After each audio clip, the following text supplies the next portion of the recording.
Fog of War. 10. Hara walked out onto the bridge just as Corporal Bruin finished strapping the recruits to their acceleration couches. "This isn't a simple chemical hack," the Skanen was telling one trembling recruit, his short eye stalks each fixed on a different one of his subjects. "We're not uploading a single skill set to get you through a job interview here. We are fundamentally rewiring you. Injecting memories could shave months off complex training, but this fight will be over in days," Bruin continued. "This long-chain memory process is useless without motor memories."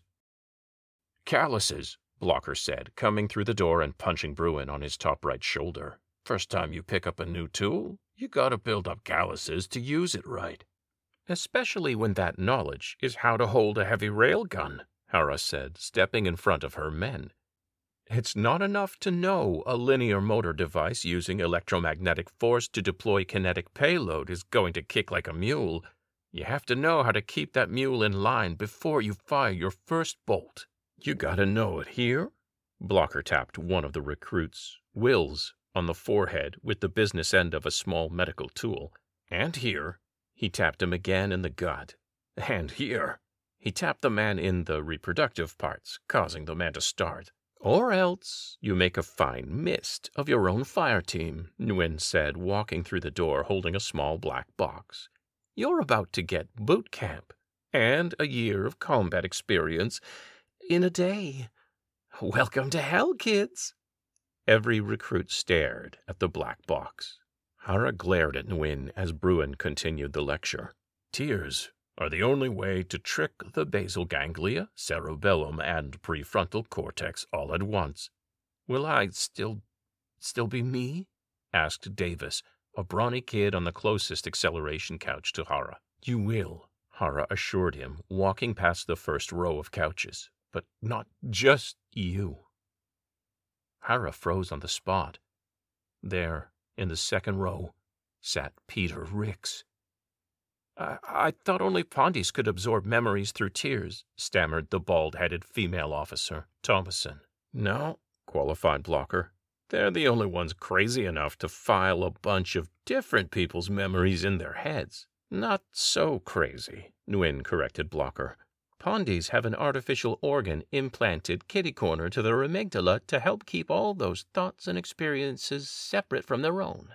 "You only have to make enough room in your brain for one more set," Bruin told the recruits, his fearsome-looking mandibles quivering as he spoke. "The soldier whose memories are encoded in these tears was conditioned through hypnosis and a drug regime to suppress his sense of self." Hara was still frozen in place, trembling, staring down at Peter.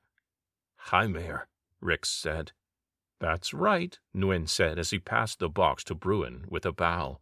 "Family connection suppressed. No girl or boyfriend on his mind to confuse you, poor chickens."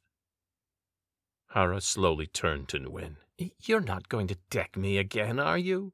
He passed the black box to Bruin and raised his hands in mock surrender. "I know how sensitive you get about recruits. Did he say he?" asked Thomason. "Yes, he," Bruin said, his voice rumbling deep within his chitin-armored chest as he deftly removed a cylinder from the black case and placed it on a medical tray. The program was built around a sole, human, male specimen. Blocker took a step toward Hara, curious about what had her off balance. "It can be a lot to handle," he told the recruits, "but the tears won't make you do things you don't want to do.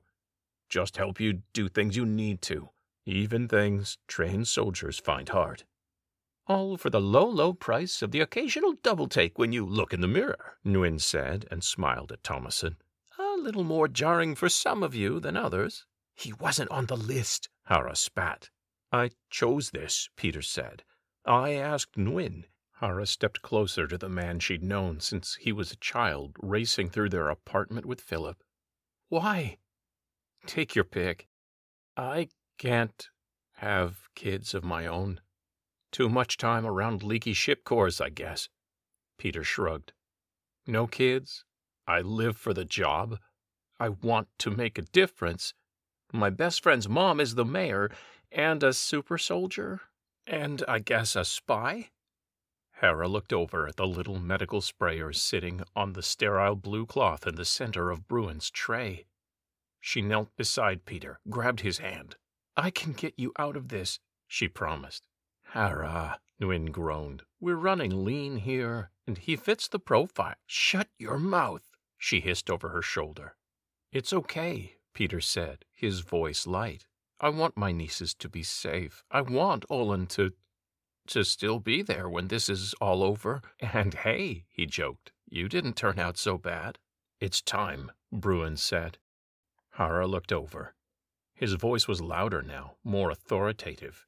She watched him carry the small medical device over to the row of recruits. Blocker met Bruin beside the first acceleration couch and offered the recruit a mouthguard. The reactions can be violent, Blocker said apologetically. Come on, Mrs. Otana, Peter pleaded. You're embarrassing me in front of the class. No, she wanted to scream and rip him free of the restraints. But she didn't. Hara opened another box in her heart and forced her fear for Peter inside. She had forgotten just how much it cost her soul with Nguyen, but it was coming back fast. It took everything in her not to beg him, but instead, she forced her head to nod. She hated herself and knew soon Peter might hate her too. This is your writer and narrator, John Muro. For more information, please visit servingworlds.com. Thanks for listening.